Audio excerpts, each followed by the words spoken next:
So are you guys sick of RTX content yet? I hope not, because we got lots to talk about. Do you want to be cooler? Do you want to be more desirable? Well, you're in luck because right now you can own your very own Jayztwocents swag and immediately be the cool kid on the block.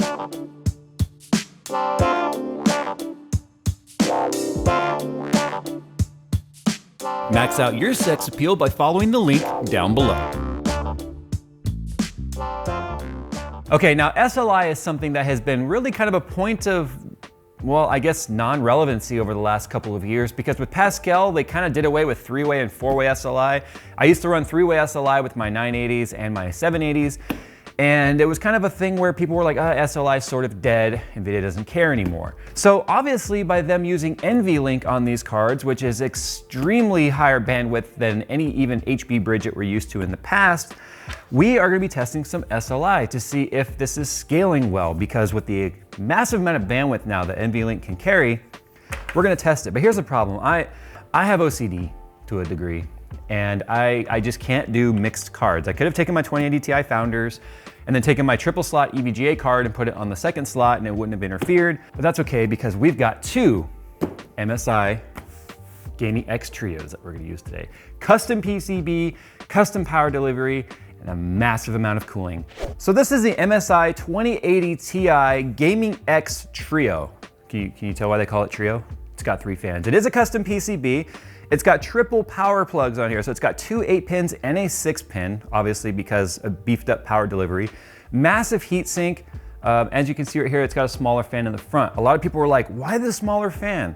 Well, this piece is actually removable. As you can see on this card, I removed it to put in our NVLink bridge.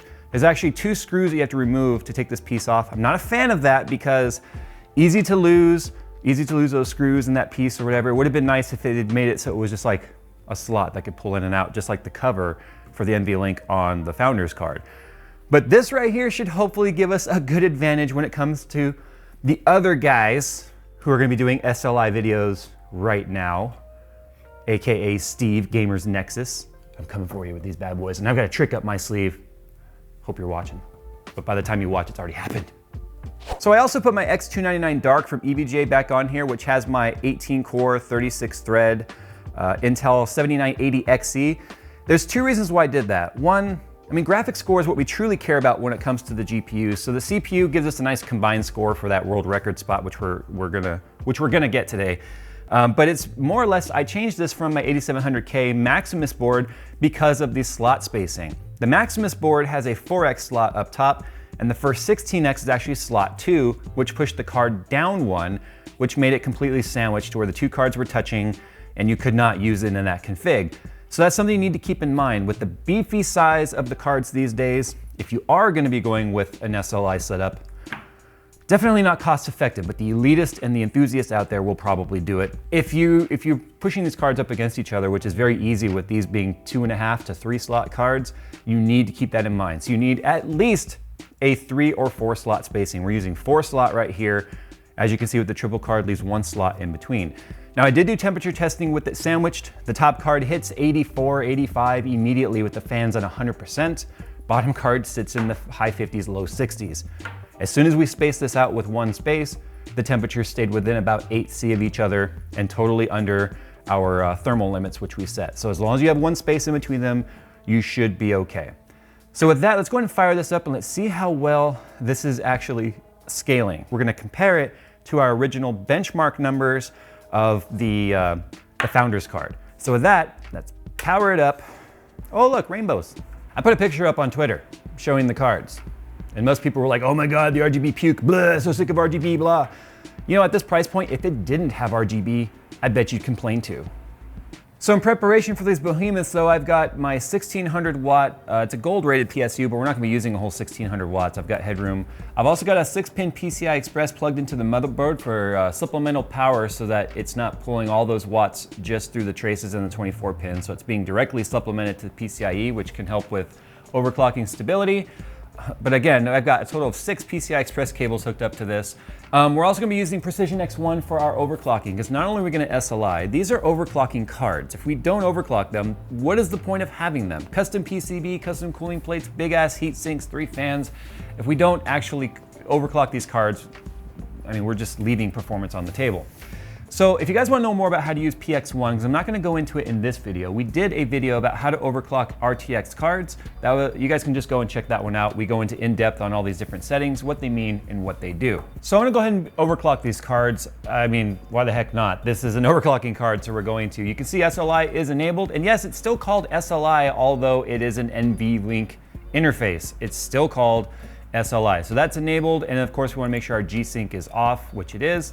So we're gonna be using 4K though, because 1080p is usually just straight up a bottleneck. Even with one card, we're seeing some titles pretty much bottlenecking. So we're using all the same settings we did in our launch video. The only thing we're changing though is temporal AA, because it even says right on here, not optimized for multi-card, it's not recommended to be used. So I'm using SMA and FXA on this one. To give us a baseline, just so we know, my EVGA RTX 2080 Ti XC Ultra, which is another custom cooler option, gave me 65 FPS in 4K. Our Founders card gave us 66. So within 1 FPS, which is kind of expected. So let's see how much we actually gain in SLI. Is it scaling? If it is, how much is it scaling by? 104.96 FPS. We scaled 61.9% improvement with 2 cards. That's actually pretty good. Some games don't even scale 50%. So in Shadow of the Tomb Raider, we're set to highest settings right now. I have a feeling this one's gonna actually be pretty good. Average FPS 124, so that's more than double our baseline test. Yes, we are overclocked, and that's probably why. So if we overclock the other card, which is about an extra 100 megahertz, we might have seen the baseline test go to over 60 FPS, which would still be 50% of this number. So look at that, 124 FPS in 4K, highest settings. So latest titles that are built around RTX with NVIDIA's internal promise of making SLI a more relevant thing again, appears to be, well, future facing. What if we go back to an older title like Rise of the Tomb Raider? That's one that was always kind of a shit show, right? So our test with the old driver, non-overclocked on the 2080 Ti Ultra was 80. We got 144.81 here. So again, good for 144 Hertz 4K panel, not perfect scaling, but definitely scaling nonetheless. Temperature-wise, our card reached 62C, but you know what? I think we can get these temperatures even lower.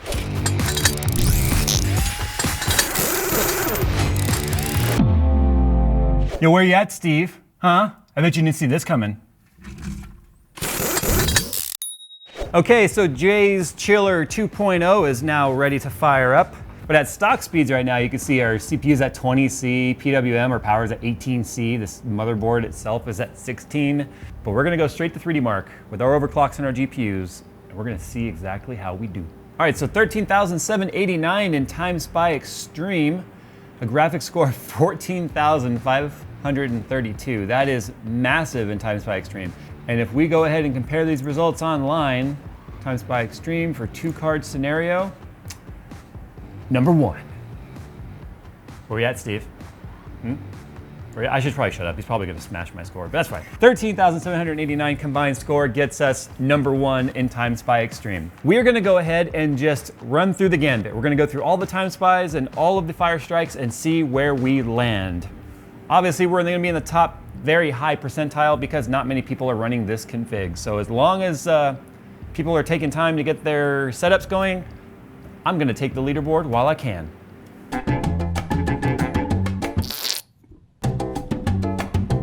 So I spent the last couple of hours now benchmarking and tweaking and tweaking the cards, that is. SLI, often you get a lower clock speed in SLI than an individual card. So one thing to keep in mind. So here's what we ended up with. If we go over to 3D Mark, Time Spy Extreme, and we go to 2 cards, look at that. World record holder for the next day or two until the overclockers get their SLI bridges. 14,043 is my score. Our graphics score is a 14,884 with a CPU score of 10,638. Time Spy Extreme, 2-card, another record holder for me right there by quite a bit, actually. 2,670 points-ish higher than number 2 right there. Again, if you look at our total score, so you can compare your graphics scores if you have this test. We got a graphics score of 14,884 and a CPU score of 10,368. So moving on to Fire Strike Ultra. Once again, World first by about 800 points right there. 17,633 graphics, 34,966 physics score. Now this is where the anomalies start, because I know there are settings you have to tweak and stuff, and I've kind of followed the guides on what to do with your hyperthreading and when to enable it, when to disable it, which cores to disable when you're running the 7980XE, because it's kind of a buggy test. Once you go to the high frame rate tests like Firestrike Extreme and Firestrike, I'm straight up bottlenecked in Firestrike, and I don't know how some of these guys are doing it, so let me show you. Firestrike, if we go over here to 2 cards, you can see my same setup, even though these are the same processor and these are running 2 1080 Ti's, I drop all the way down to number 24. And when I compare the results, my graphics score and my physics score is significantly lower than all of these guys right here. So I'm not sure exactly what's happening. I don't really care, to be honest. The extreme stuff being a GPU, more of a GPU-centric test, that's all I care about. It'd be nice to get higher on there, but most people don't run Firestrike anymore. It's a 1080p test. But if we look at Firestrike Extreme, I'm number 2. Slinky, I'm coming for you, man. I'm less than 200 points behind you. I've been trying to get this score for the last hour or so, and I've kind of given up for now. I'll come back and join this later. But our graphics cards never got hotter than 40C under load. And our core clocks during these tests were sitting, it shows max 300 now because it's gone off the chart, but our max core clock was sitting at 2115. That's what we were able to get, 2115 megahertz, and then of course it drops down. So, SLI with 2080 Ti, that's a rhyme. I didn't even know it. Now I'm a poet. That's okay. I'm gonna go ahead and keep going.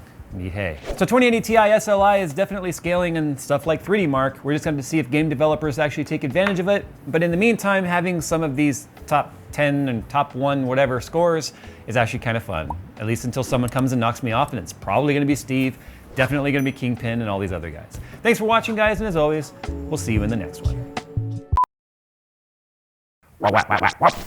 The TIE Fighter is very high-pitched, like mind-reading hat. It's like a mind-reading hat.